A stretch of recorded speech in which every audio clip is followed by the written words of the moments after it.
শিক্ষিকা এবং বড়দের আমার তরফ থেকে প্রণাম জানাই এবং ছোট ছোট ভাই বোনদের জানাই অনেক অনেক শুভেচ্ছা ও আন্তরিক ভালোবাসা। শুরু থেকেই বলি, আমাদের তিনজনের মধ্যে আমি স্কুলে আছি ক্লাস 8-এ, আর আমার বান্ধবী রিয়া ক্লাস 7-এ, আরেকটা বান্ধবী প্রিয়াঙ্কা ক্লাস 11-এ ভর্তি হয়েছে। যখন আমরা ক্লাস 8-এ পড়ি তখন আমরা প্লাস্টিকের ঘেরা টিনের চালের নিচে পড়াশোনা করেছি। তারপর যখন এখানে আসলাম ক্লাস 9-এ, তখন এই হোস্টেলটা ভালোভাবে কমপ্লিট হয়নি।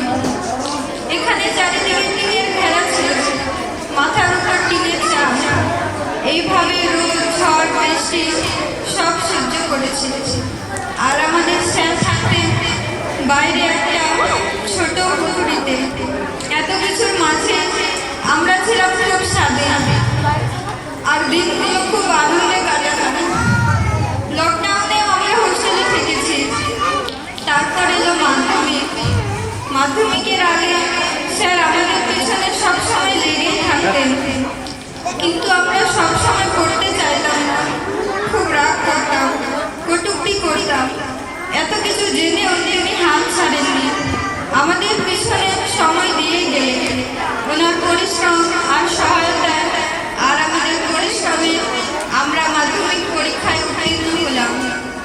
আমরা ছিলাম 6 জন, তার মধ্যে আমরা 2 জন থেকে গেলাম সে একই স্কুলে। বাকিরা সবাই চলে গেল। ভেঙে পড়েছিলাম, কিন্তু তাও আমরা হাল ছাড়িনি।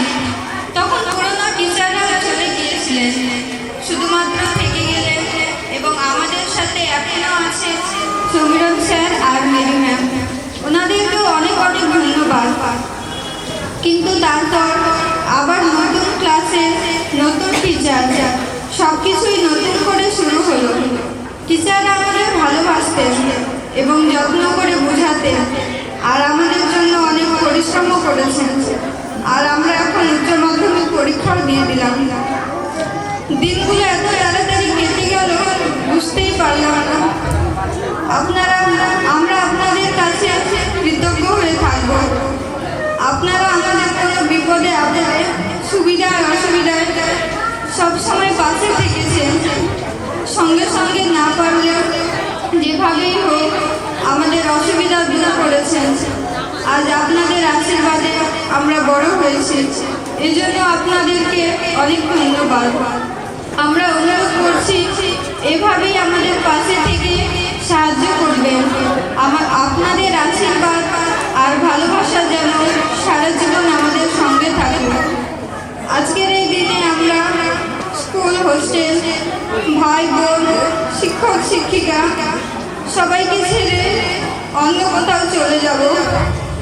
এটা দুঃখের হলেও একদিন তো যেতেই হতো। আপনারা শুধু আমাদের আশীর্বাদ করুন যাতে আমরা আরো ভালো জায়গায় যেতে পারি, নিজেকে প্রতিষ্ঠিত করতে পারি। কোনো কথায় বা কাজে আপনাদের দুঃখ দিয়ে থাকলে বা অবাধ্য হলে আমাদের ক্ষমা করে দিবেন। বড়দের প্রণাম জানাই এবং ছোটদের জানাই স্নেহ ও আন্তরিক ভালোবাসা। এটি প্রাক্তন ছাত্রী। নমস্কার।